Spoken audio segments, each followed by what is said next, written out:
Jeeva today பார்வையாளர்களுக்கு வணக்கம். இன்றைய நேர்காணலில் சிறப்பு ஆளுமை திரு மல்லை சத்யா அவர்கள். தொடர் வணக்கம். வணக்கம் தொடர் வணக்கம்.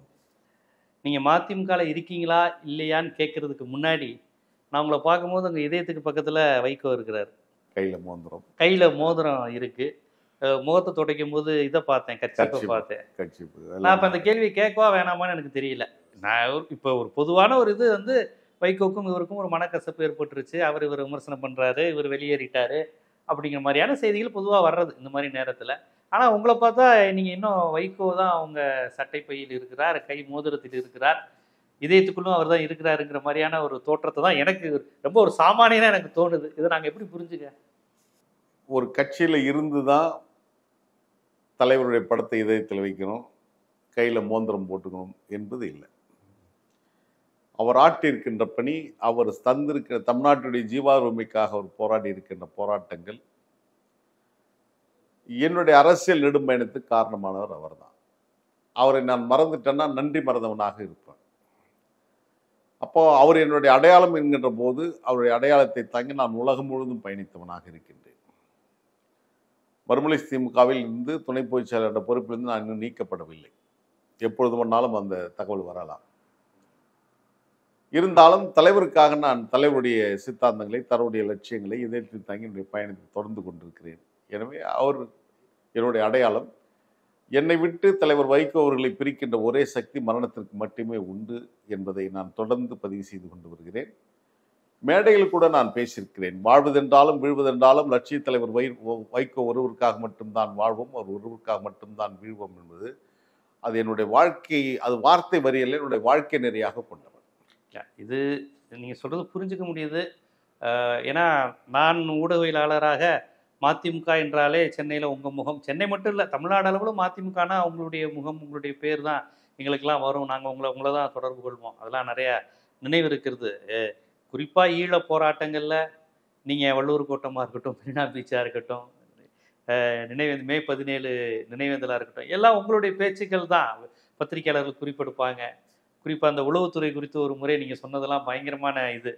ஒரு கரடியை பிடிச்சி குத்திக்கிட்டு நீ புலின்னு ஒத்துக்கோ, அதுதான்ப்பா நம்ம உளவுத்துறைன்னு போலீஸ்காரர்கள் குறிப்பெடுத்துக் கொள்ளுங்கள், நான் அதைத்தான் குற்றச்சாட்டுகிறேன் என்று நீங்கள் சொல்லி பேசுனதெல்லாம் இந்த மாதிரியான பேச்சுக்கு சொந்தக்காரர்கள் தான் நீங்கள் தான்.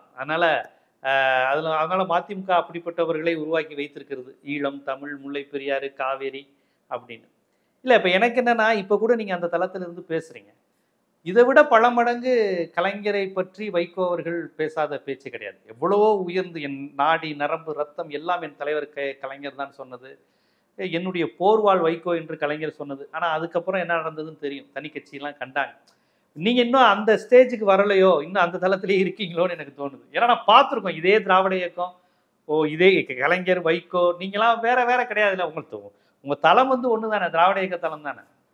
இல்லை, இருந்தாலும் தலைவரையும் கலைஞரையும் ஒப்பீட்டளவில் நான் இருக்க முடியாது. தலைவர் கலைஞர் அவர்கள் திராவிட முன்னேற்ற தலைவராக இருந்தபோது என்னுடைய தலைவர் வைகோ அவர்கள் அந்த கட்சியுடைய தேர்தல் பணி செயலாளராக இருந்தவர். அவருக்கு 3 முறை ராஜ்யசபா உறுப்பினரை கொடுத்தது திராவிட முன்னேற்ற கழகம். அவர் எனக்கு 28 ஆண்டுகள் தான் திமுகவில் இருந்தார். நான் அவரோட சீனியர். நான் 32 வருஷம் அதிமுகவில் இருந்திருக்கிறேன். அங்கே 32 ஆண்டுகளும் என்னுடைய வசந்த காலத்தை நான் இழந்திருக்கிறேன். என்னுடைய முதலீடுகளை நான் இழந்திருக்கிறேன். அந்த இடையறாத பணி, நான் மாமல்லபுரத்திலிருந்து புறப்பட்டேன். ஆனால் இரவு 12 மணி கடந்து தான் நான் மாமல்லபுரம் செல்வேன். மீண்டும் காலையில் துணியை மாட்டிக்கொண்டு என்னுடைய பயணம் தொடரும். ஆண்டுக்கு 50,000 கிலோமீட்டர் என்னுடைய வாகனம் ஓடி இருக்கிறது. விமான பயணங்கள், தொடர்வண்டி பயணங்கள், இவையெல்லாம் கடந்து, இவையெல்லாம் ஒரு மிகப்பெரிய சவால்கள் நிறைந்ததுதான். பல பேர் இந்த ஓட்டத்தில் ஓடி வர முடியாமல் முடங்கி போனார்கள். பல பேர் கட்டிய மனைவின் தாலியை விற்று கூட வீட்டில் இருந்த அந்த அண்டா ஒன்றாம் பித்தளை பாத்திரம் அடமானம் வைத்து கூட இந்த இயக்கத்திற்காக செலவு செய்தார்கள். ஆனால் அவர்களெல்லாம் எந்த வசந்தத்தையும் எதிர்பார்க்கவில்லை. ஆனால் அவர்களுக்கு துணையாக இருக்க வேண்டும், ஒரு ஆறுதலாக இருக்க வேண்டும் என்ற உணர்வோடு தான் நானும் அவர்கள் பக்கத்தில் நின்று பணியாற்றி இருக்கிறேன். லட்சக்கணக்கானவர்கள் மறுமலை திமுகவில் அணிவகுத்து வந்தார்கள். இன்றைக்கு ஆயிரக்கணக்கானவர்கள் தான் இந்த இயக்கத்தில் இருக்கிறார்கள் என்பது கவலைக்குரிய ஒன்று. அதற்கான என்ன காரணம் என்பதை அரிமா நோக்கோடு தலைமை திரும்பி பார்க்குமேயானால் அதற்கான விடை கிடைக்கும். ஆனால் கடந்து போன 32 ஆண்டு காலம் நிச்சயமாக நமக்கு திரும்ப வர முடியாது என்பதையும் நான் இந்த நேரத்தில் பதிவு செய்ய விரும்புகிறேன். இல்லை, இப்போ மதிமுகங்கிற ஒரு அமைப்பு அதனுடைய செயல்பாடுகள் என்னன்னு கேட்டால் ரொம்ப பாமரத்தனமாக இருக்கும். இப்போ என்னை பொறுத்தவரையும் தமிழ்நாட்டினுடைய வாழ்வாதார போராட்டங்கள், சுற்றுச்சூழல் போராட்டங்கள், ஈழத்தமிழர் விடுதலை, இதெல்லாம் ரொம்ப அடிப்படையான அவருடைய சமரசம் இல்லாத போராட்டங்கள். ஸ்டெர்லைட்லேருந்து நிறைய சொல்லலாம்னு வச்சுக்கோங்களேன். ஆனால் பவர் பாலிடிக்ஸுங்கிற ஒரு கான்செப்டுக்கு ஒரு பொருந்தாத கட்சியாகவே மதிமுக மாறிடுச்சா? 96ல் ஜனதாவோட கூட்டணின்னு நினைக்கிறேன், 96ல். அதற்கு பிறகு ஒவ்வொரு சட்டமன்ற தேர்தலையும் ஒன்று தோத்து போகிற கட்சியோட கூட்டணி, இல்லாட்டி நான் தேர்தலில் நிற்க மாட்டேன் என்று சொல்லிவிடுவது. இப்படியே தொடர்ச்சியாக அவர் செய்கிறத விமர்சனமாகவே சொல்லுவாங்க. வைகோ சட்டமன்ற தேர்தலில் அவர் ஜெயிக்கிற இதை கூட வேணான்னு விட்டுருவார் அப்படிங்கிற மாதிரி. ஒரு பவர் பாலிடிக்ஸுக்கு ஒரு பொருத்தமில்லாத சூழலை நோக்கி தள்ளப்பட்டுருச்சா, இல்லை அது ஒரு எமோஷனலாக பார்த்தீங்கனால பவர் பாலிடிக்ஸ்க்கு எடுபடலையா? இல்லை, 94ஆம் ஆண்டு துவக்கப்பட்ட இயக்கம் சந்தித்த முதல் தேர்தல் 1996 ஜனதா இயக்கத்துடன் இணைந்தது. 177 பேர் போட்டியிட்டு ஒட்டுமொத்தமாக தோல்வியை தழுவினோம். தலைவர் விளாத்தி குளத்தில் போட்டியிட்டு சில நூறு வாக்குகளில் தான் வெற்றி வாய்ப்பு இழந்தார்.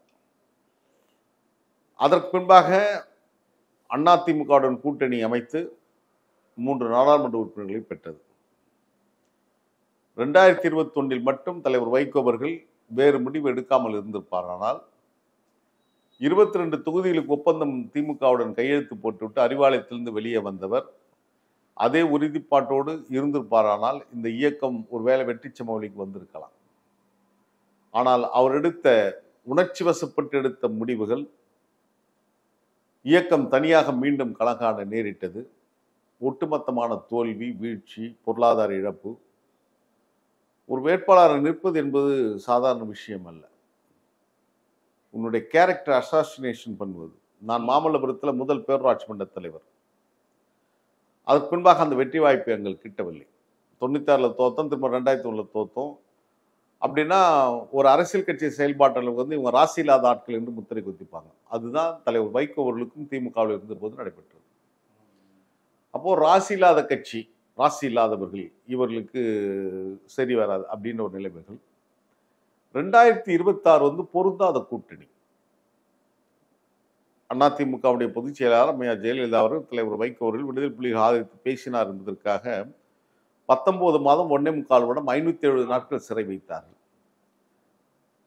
நாட்டு மக்கள் நமக்கு ஆதரவாக இருந்த நிலையில் 1,10,00,000 பேர் கையெழுத்து போட்டு பொடா சட்டத்தை தவறாக பயன்படுத்தினார்கள் என்பதை மெய்ப்பித்திருக்கிறார்கள்.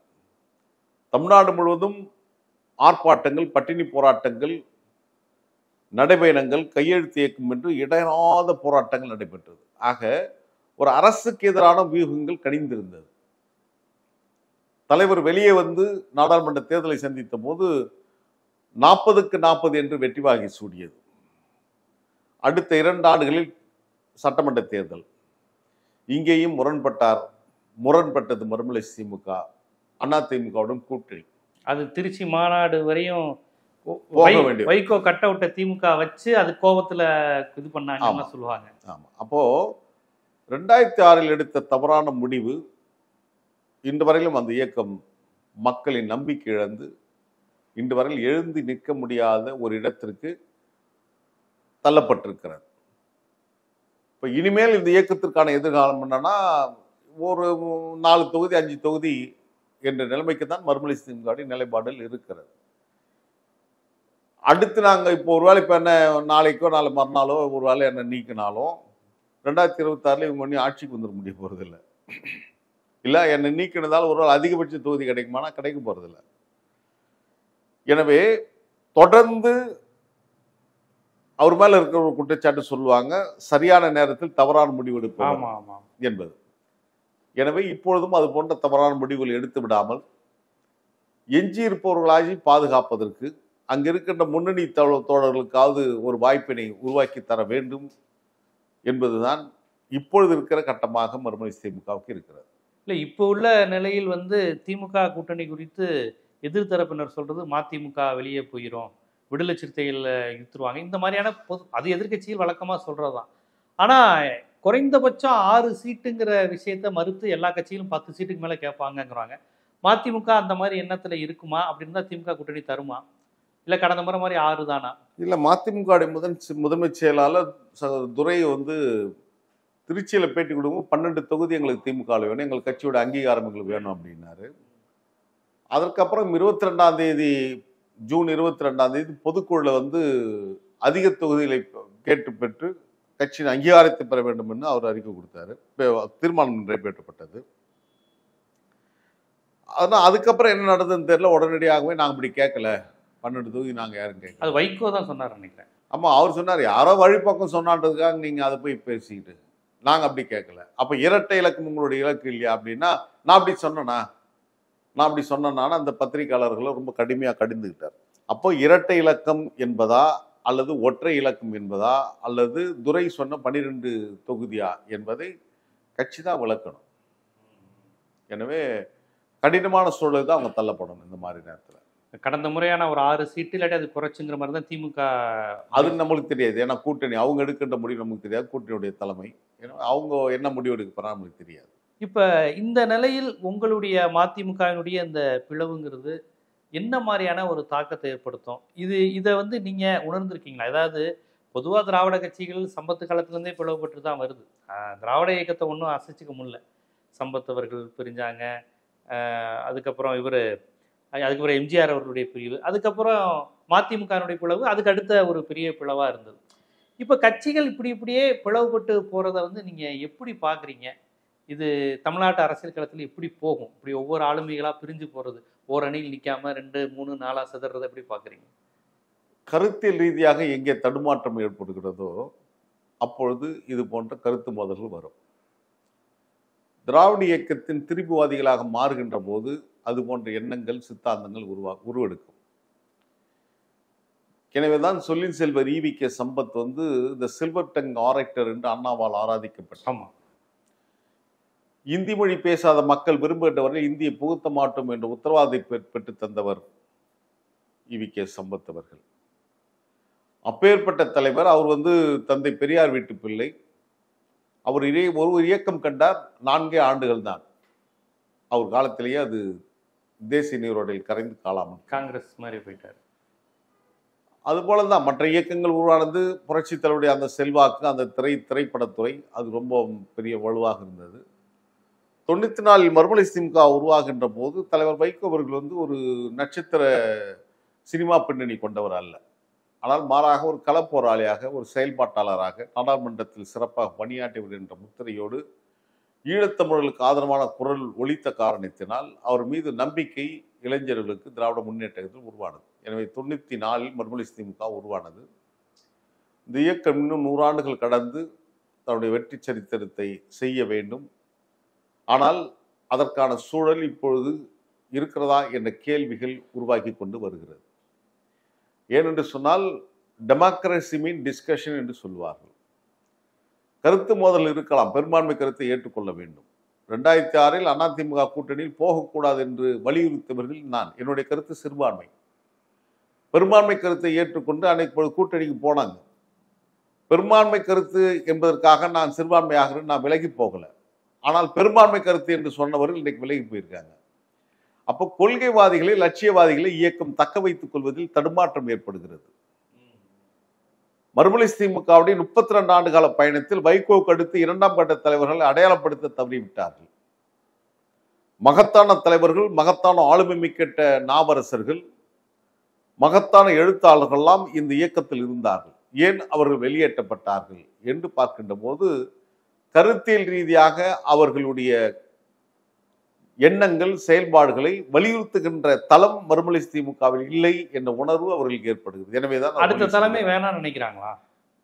அடுத்த லீடர்ஷிப் வேணாம்னு பாக்குறாங்களா? இல்ல, அப்படி ஒண்ணு இருந்திருந்தாங்கன்னா இன்னைக்கு வந்து கடைசியாக நான் சார்ட்டர்ட் மெம்பர் என்று சொல்லப்படுகின்றவற்றில் மதிமுக தோற்று வைக்கப்பட்ட காலகட்டத்திலிருந்து இன்று வரையிலும் இருக்கிறேன். ஏறக்குறைய 21 ஆண்டுகள் மதிமுகவுடைய துணை பொதுச் செயலாளர் இருந்திருக்கிறேன். ஏறக்குறைய 6 ஆண்டுகள் கட்சியினுடைய இளைஞர் செயலாளர் இருந்திருக்கிறேன்.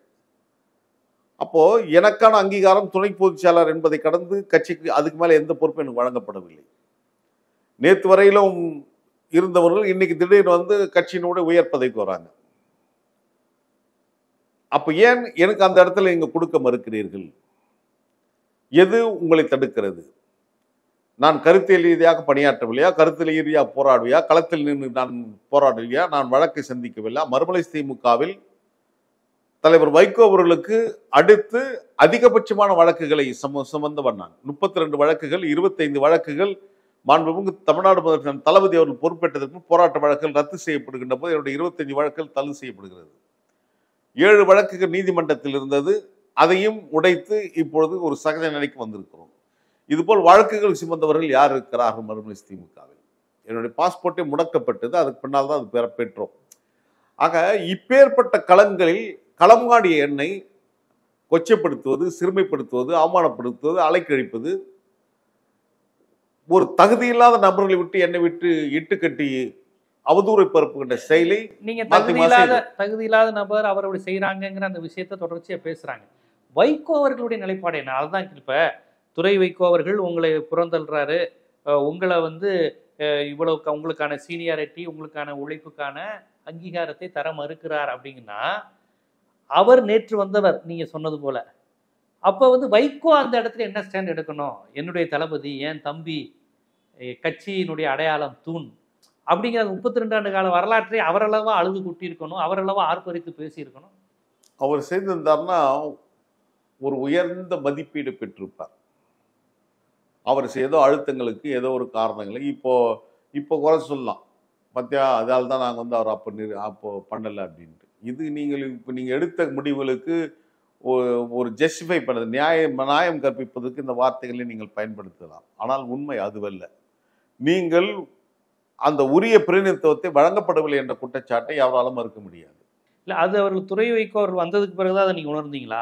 நம்ம தனிமைப்படுத்தப்படுறோம். ஆமா, துரை வந்ததுக்கு பின்னால் தான் அந்த நிலை. அதுக்கு முன்பு இல்லை. அதுக்கு முன்ன நான் தமிழ்நாடு முழுவதும் சுற்றி சுழண்டு பணியாற்றவன். தலைநகர் சென்னையில் நடைபெற்ற எந்த போராட்டங்களாலும் அந்த போராட்டத்தை முத்திரைப்பதி தன்னருக்கு நான் களத்தில் நின்று போராடி இருக்கிறேன். ஈழத் போராட்டமாகட்டும், ராஜபக்சேவுடைய வருகை கண்டித்து திருப்பதி திருமலையில் கருப்பு கொடியார் நடத்திய ஆர்ப்பாட்டமாகட்டும், முல்லை பெரியார் திரைப்பட சுருளை எடுத்து வந்து அதை நடத்திய போராட்டமாகட்டும், பெரம்பூர் ரயில் பெட்டி தொழிற்சாலையில் சிங்களருக்கு பொறியாளர்களுக்கு பயிற்சி அளிக்கிறார் என்பதை கண்டித்து உள்ளிருப்பு போராட்டத்தை நடத்தியது, இராணுவ விமான நிலையத்தில் நம்முடைய இந்திய அரசுடைய விமானப்படை தளத்தில் வந்து சிங்கள இராணுவ வீரர்கள் பயிற்சி அளிக்கிறார் என்பது அதை முற்றுகிட்ட போராட்டங்கள், இப்படி எண்ணற்ற போராட்டங்களை சொல்லிக்கொண்டே போகலாம். இதை நடத்தியவன், தலைமை தாங்கியவன், சிறை சென்றவன், வழக்குகளை சுமந்தவன். ஆக இப்படி இருக்கின்ற போது ஏன் அதற்கான வாய்ப்புகளை, அதற்கான மறுப்புகளை ஏன் மறுக்கிறீர்கள் என்ற கேள்விதான் இப்பொழுது விசுரூபம் எடுத்திருக்கிறது. ஆனா அவர் தரப்புல வைக்கிறது, மதிமுகலேருந்து பலரை விலைக்கு வைத்திருக்கோம், அவர்கள் போயிருக்கிறாங்க. ஆனா மல்லை சத்யா அவர்கள் மதிமுகல இருக்கிறார். ஆனா இங்கிருந்து போனவர்களுடன் அவர் தொடர்பு வச்சிருந்திருக்கிறாரு, என்னை பற்றி பேசி இருக்கிறாரு அப்படிங்கிற விஷயத்த அவர் செய்தியாளர்களிடம் அவரே சொல்றாரு. இதை துறை வைகோ சொல்ல, வைகோ அவர்களே சொல்றாரு.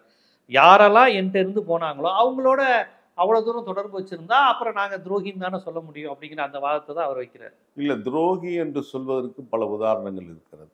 ஆனால் தமிழீழ தாயகத்துடைய தலைவர் மேதகு பிரபாகரன் அவருடன் அவருக்கு துரோகம் செய்தார் மாத்தையா. ஆமா, அதை போன்று எனக்கு மல்லை சத்யா துரோகம் செய்தார் என்ற வார்த்தை என்பது கடுமையான வார்த்தை. அதனால்தான் இன்னைக்கு பொது சமூகத்தில் அவர் அவமானப்படுத்தப்பட்டு வருகிறார்.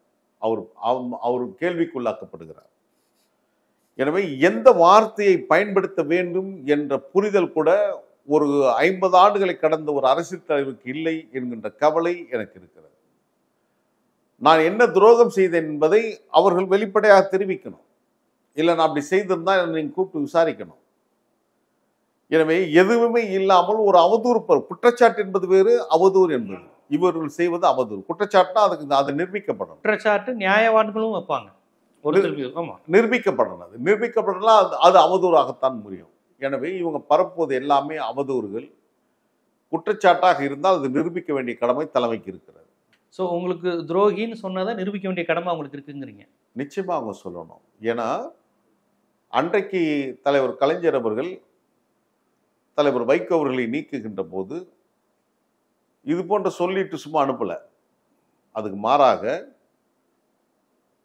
வைகோவுடைய அரசியல் நலனுக்காக கலைஞரை கொலை செய்ய போகிறார்கள் ஆமா, என்று உளவுத்துறை தகவல் வந்துச்சு. மத்திய அரசாங்கம் அப்போது நரசிம்மராவுடைய அரசாங்கம் அவங்களிருந்து தகவல் வந்து இங்க தமிழ்நாட்டுக்கு வருகிறது.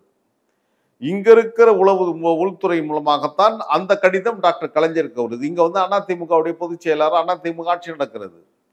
ஆக அதிமுக வந்து இதுல வந்து குழப்பங்கள் விளைவிக்கிறதுன்னு வாய்ப்பு இல்லை. ஆக காங்கிரஸ் அதிமுக ஆட்சி நடக்கின்ற போது இந்த மிரட்டல் வந்ததாக, இந்த தகவல் கிடைத்ததாக அங்க கொடுக்கப்பட்டுதான் கலைஞருக்கு வந்து பாதுகாப்பு வழங்கப்படுகிறது. அதற்கு பின்னால் ஏற்பட்ட கொந்தளிப்பு அவர் வெளியேற்றணும்னு சொல்றாங்க.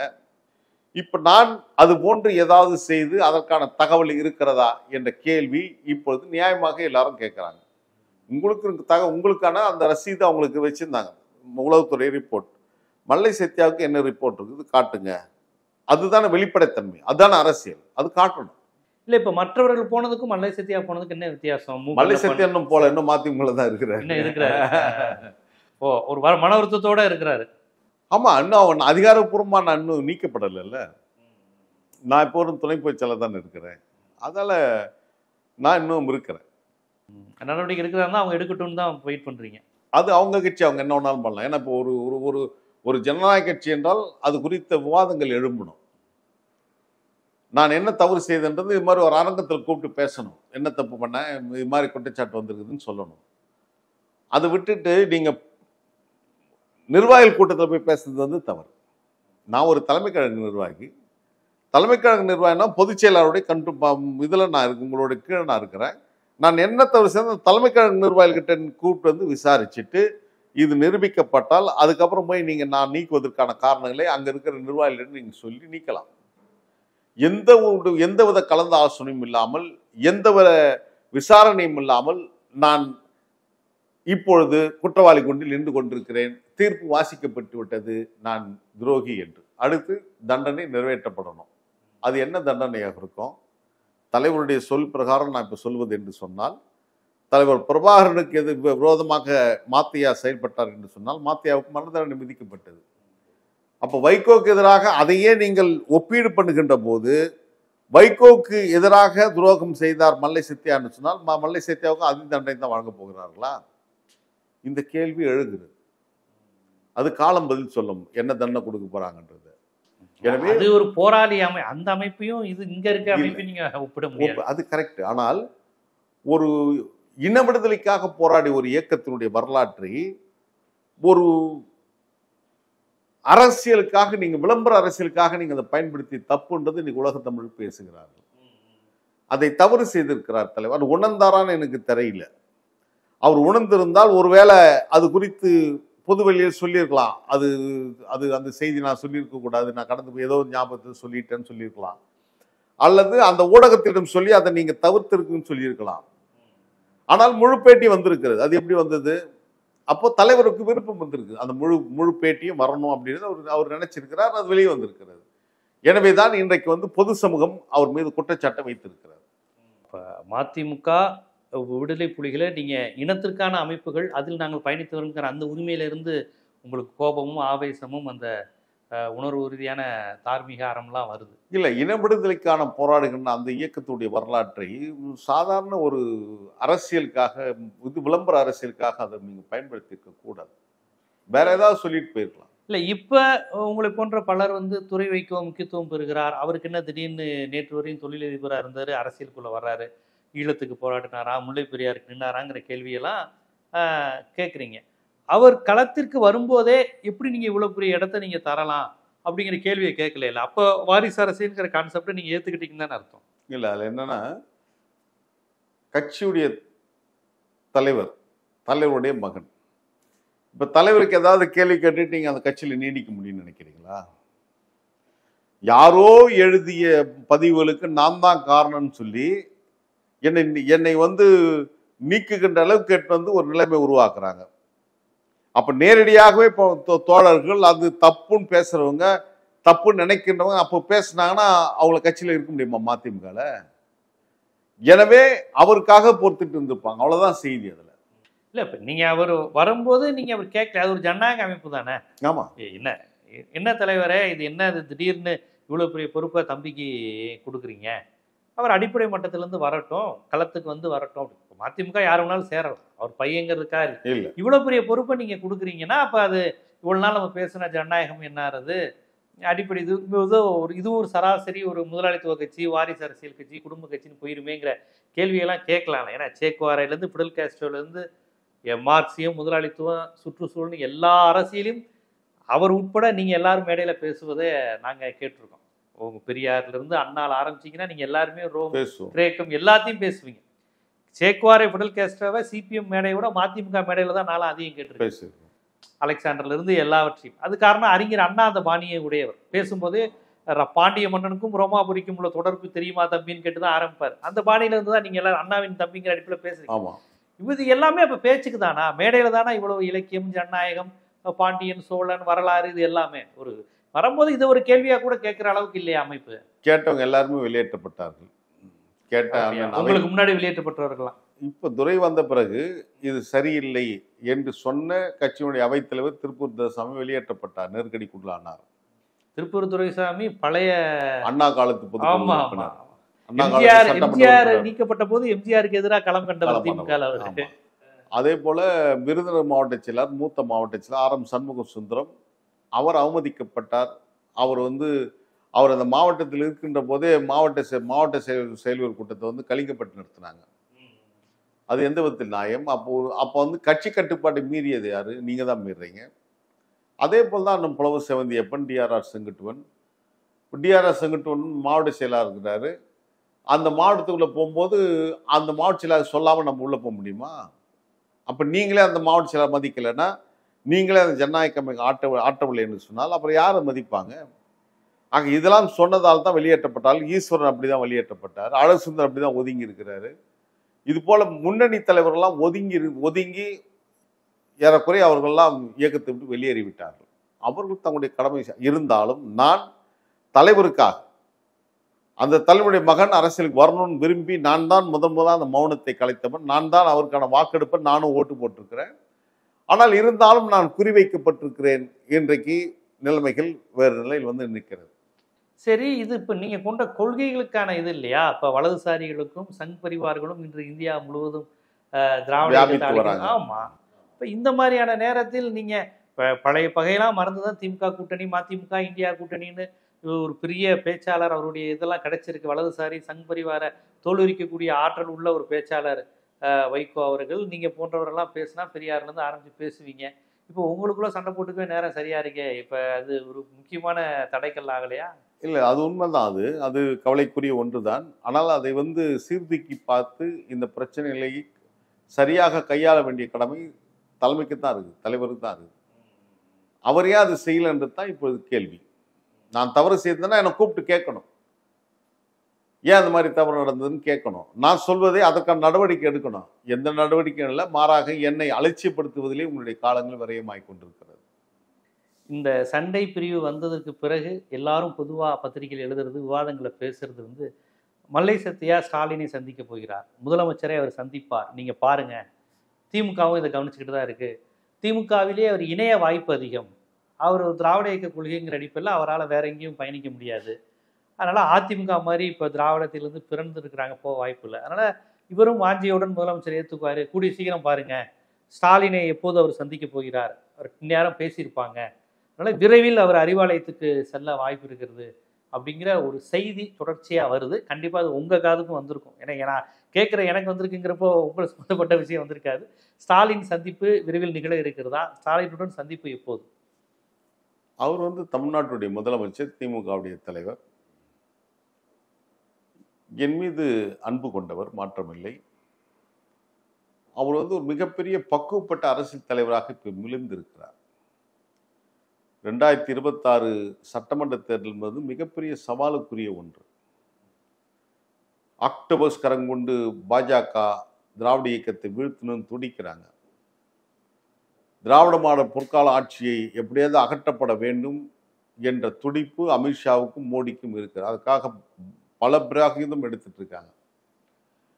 இந்த காலகட்டத்தில் மறுமலர்ச்சி திமுக வாக்கு வங்கி என்பது பெரிய வாக்கு வங்கி இல்லாவிட்டாலும் வெற்றிக்கான வாக்கு வங்கிகளாக இருக்கும். அதை இழப்பதற்கு மாண்புமிகு முதலமைச்சர் தயாராக இருக்க மாட்டார். என் மீது அன்பு கொண்டிருந்தாலும் அது அவங்களுடைய உட்கட்சி பிரச்சனை, அவர் கம்முன்னு இருப்பார். ஆக மறுமலர்ச்சி திமுகவுடைய நான் திமுகவுக்கு போவதால் திமுகவுக்கு எந்த பயனும் இல்லை.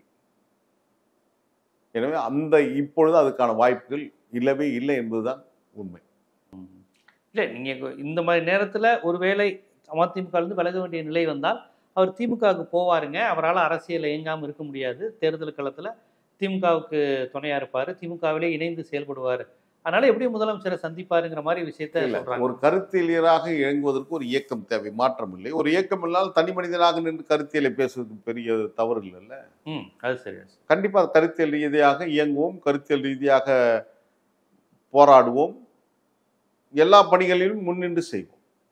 மதிமுகவோ திமுகவோ திராவிட இயக்க கொள்கையில உறுதியா இருந்து தொடர்ச்சியா பயணிப்பீங்கிறீங்க. ஆமா, திராவிட இயக்கத்துடைய லட்சியங்களை காக்கின்ற களத்தில் நாங்கள் உறுதியோடு நிற்போம். அதில் எந்த மாற்று கருத்து இடமில்லை. அது இந்த மதிமுக பிளவெல்லாம் ஒன்றும் பண்ணாது. அது இல்லை, மதிமுக பிளவுன்னு நம்ம ஏன் நினைக்கணும்? அவங்க இன்னும் எந்த முடிவும் எடுக்கல. அதனால இந்த இயக்கம் நல்லா இருக்கணும்னு நான் நினைக்கிறேன். அவங்க தவறை இன்னும் உணர்ந்தாங்களான்னு எனக்கு தெரியல.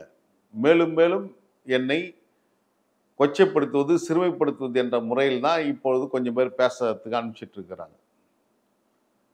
துரை பேட்டி கொடுக்கின்ற போது நான் ஏதோ ஒரு சமூக விரோதி போல என்னை சித்தரிக்க முயற்சித்தார். ஆனால் முழுசா சொல்ல முடியல. இப்போ அவருடைய ஏஜென்ட்டா ஒருத்தர் தாயகத்தில் உட்காந்து பேசுறாரு. இது போல ஒரு அரங்கத்தில் பேசல. மறுமலர்ச்சி திமுகவுடைய தலைமை கழகம் தாயகத்தில் உட்கார்ந்துட்டு ஒரு ஊடகத்துக்கு பேட்டி கொடுக்கிறார். தாயகத்தில் உட்கார்ந்து ஒரு ஊடகத்துக்கு பேட்டி கொடுக்கிறார் என்று சொன்னால் அவரை பேச வைத்தது யார்? நான் இன்னும் கட்சியில் துணை பொதுச் செயலாளர், நான் இன்னும் நீக்கப்படலை. அப்படி என்று சொன்னால் இந்த கட்சி விரோத போக்கை யார் செய்வது? இந்த ஜனநாயக விரோத போக்கை யார் செய்ய சொன்னது? யார் அவரை பேச சொன்னது? நான் சமூக விரோதி என்று சித்தரிக்கின்ற அவர்தான் இன்றைக்கு நான் ஒட்டுமொத்தமாக சமூக விரோதியை பிரகடனப்படுத்துகின்ற அளவுக்கு அவர் பேசியிருக்கிறார். அவர் சார்பா அவருக்காக வக்காலத்து வந்த ஒருத்தர் பேசியிருக்கிறார். அதுக்கு அவங்களாம் பதில் சொல்லி தான் ஆகணும். காலத்துக்கிட்ட பதில் சொல்லி தான் சமூகத்துக்கிட்ட. நீங்க சொல்ல வேணாம் நினைக்கிறீங்களோ? எதுக்கு சார் அவர்லாம்? அவர் ஒன்லி அம்பு தான். இல்லைன்னா தாயகத்தில் உட்காந்து பேச முடியுமா? ஒரு மதிமுகவுடைய துணை பேச்சாளர் இன்னும் நான் அதிகாரப்பூர்வமாக இருக்கிறேன், நீக்கப்படலை. அப்ப என்னை பத்தி அவதூறு பரப்பு தாயகத்தில் எப்படி சார் இடம் கொடுக்கலாம்? அப்ப தலைவருக்கு தெரியாம நடக்குதா? இல்ல அது முதன்மைச் செயலாளருக்கு தெரியாம நடக்கா? முதன்மைச் செயலாளர் சொல்லி தான் தாயகத்துல என்னை பத்தி பேச அனுமதிச்சிருக்கீங்க. இது ஆரோக்கியமான அரசியல் அல்ல. இது நமக்கு நாமே பள்ளம் தோண்டிக் கொள்வது. கிராமம் சொல்லலாம், மெல்லாந்து படுத்துக்கணும் மூஞ்சில துப்பிக்கிற மாதிரி அப்படின்ட்டு உங்கள் மூஞ்சில் நீங்களே துப்பிக் கொள்கிறீர்கள். இது போல தாயகத்தில் உட்கார வைத்து பேச வைப்பது என்பது அநாகரிகம். அதுக்கு மேல எனக்கு சொல்ல வரல. இது அருவருக்கத்தக்க ஒன்று. எந்த கட்சியில் நடக்கூடாது இது மாதிரிலாம். அதாவது உங்களுடைய பேட்டியிலேயே அந்த உணர்வு புலம்ப எனக்கு புரிஞ்சு கொள்ள முடியுது. ஏன்னா அவர் கொள்கை சார்ந்து இருக்கீங்க, இன்னும் அவர் மீது பெரிய மரியாதை வச்சிருக்கீங்க. மாத்தையான்னு சொல்லிட்டீங்களே, அப்ப எனக்கு மரண தண்டனை கொடுக்க போறீங்களா அப்படின்னு கேக்குறீங்க. ஆமா, அந்த வார்த்தையே கேட்கும்போது எனக்கே மனது கொஞ்சம் கஷ்டமா இருக்கு. இல்ல வேற என்ன, நீங்க ஒரு ஒப்பீடு, அது அதிகபட்ச வார்த்தையா இருந்தாலும் எனக்கே அது கொஞ்சம் மனசு கஷ்டம் இல்ல. ஒப்பீடு அளவில் நீங்கள் பிரபாகரன் மாத்தையா என்று சொன்ன போது அது முதல் பாட்டு. அது ஜட்ஜ்மெண்ட், அது தீர்ப்பு. தண்டனை என்ன? தண்டனை என்பது மரண தண்டனை. நீங்கள் இந்த ஒப்பீடு சொன்ன பிறகு இதுக்கு நீங்க பதில் சொல்லித்தான் ஆகணும். அந்த ஒப்பீடுனா அப்ப என்ன, அங்க மேதகு கொடுத்து அதே தண்டனையும் எனக்கு கொடுக்க போறீங்களா அப்படிங்கிற மாதிரி நீங்க கேட்கும்போது உண்மையிலே மனது ரொம்ப கஷ்டமா இருக்கு. ஏன்னா அந்த உணர்வுகளோடு ஒரு உணர்ச்சி புலமோடு வளர்ந்த இயக்கம், நீங்க அந்த உணர்வோட தலைவரை பார்த்து கேட்கறது உண்மையிலே ரொம்ப நெகிழ்வா தான் இருக்கு. கண்டிப்பா ஒரு முக்கியமான ஒரு அரசியல் வரலாற்று தருணத்தில் கிட்டத்தட்ட 1/4 நூற்றாண்டுக்கு மேல் தமிழ்நாட்டு அரசியலில் களம் கண்டவர் நீங்க. மதிமுகங்கிற கட்சி ஒரு பக்கம் இருந்தாலும் தொடர்ச்சியாக தமிழர் அரசியல்னு இருந்தவர். திமுக, அதிமுக, விடுதலை சிறுத்தைகள், இடதுசாரிகள்னு எல்லா கட்சியிலும் உங்கள் பேரும், உங்கள் பேரறியாதவர்கள், உங்களோட உறவு கொண்டாடாதவர்களே கிடையாது இல்லை, இடதுசாரிகளாக இருக்கட்டும் யாராக இருக்கட்டும். ஸோ அந்த நிலையில் இன்று நீங்கள் தனிமைப்படுகிறீர்களோங்கிறப்ப தமிழ்நாட்டுடைய எல்லா அரசியல்வாதிகளும் அதை அக்கறையுடனும் கொஞ்சம் கவலையுடனும் என்னாச்சு அப்படிங்கிற மாதிரி கவனிக்கக்கூடிய நிலையில் நம்ம ஊடகத்துக்கு நீங்கள் கொடுத்துருக்கக்கூடிய இந்த பேட்டிங்கிறது ஒரு முக்கியமான ஒரு விஷயத்தை நம்ம தமிழ்நாட்டு மக்களுக்கு சொல்லியிருக்கு. நிறைய தரவுகளை எடுத்து சொல்லியிருக்கேனே நான் புரிஞ்சுக்கிறேன். மிக்க நன்றி. திராவிட இயக்கத்தின் கருத்தியலில் தடமறாமல் பயணித்துக் கொண்டிருக்கின்ற, சுயமரியாதை சுடர் வழியாக மின்ன போகின்ற நம்முடைய இனிய சகோதரர் ஜீவசாப்த் அவர்களுக்கு அவருடைய பார்வை இன்னும் பெரிய வீழ்ச்சியில் தமிழகத்தை சூழ்ந்து ஆட்கொள்ளட்டும் என்று என்னுடைய வாழ்த்துக்களை உரித்தாக்குகிறேன். நன்றி. நன்றி.